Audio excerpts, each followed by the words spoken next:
Hi friends, இன்று உங்களுக்கான வசனம் எரேமியா 29:11. நீங்கள் எதிர்பார்த்திருக்கும் முடிவை உங்களுக்கு கொடுக்கும்படிக்கு நான் உங்கள் பேரில் நினைத்திருக்கிற நினைவுகளை அறிவேன் என்று கர்த்தர் சொல்லுகிறார். அவைகள் தீமைக்கல்ல, சமாதானத்துக்கு ஏதுவான நினைவுகளே.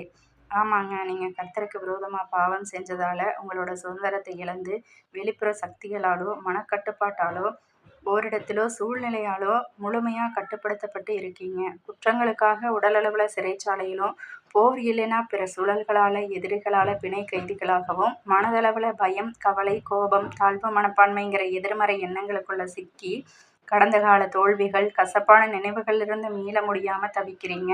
போதைப் பொருள், மது, கெட்ட பழக்கங்களுக்கு அடிமையாகி உங்கள் சுய கட்டுப்பாட்டை இழந்து நச்சுத்தனமான உறவுகளோட சூழ்ச்சிகள்ல இருந்து விடுபட முடியாமல் பாவத்தோட பிடியில் சிக்கி ஆன்மீக விழிப்புணர்வை இழந்து அன்றாட செயல்கள் முடிவுகளை கூட எடுக்க முடியாமல் விரக்தி மற்றும் மன அழுத்தத்தில் சிக்கி உங்களோட வளர்ச்சிக்கான சிந்தனைக்கும் தடைங்கிற சூழலில் சிக்கிட்டு இருக்கீங்களா?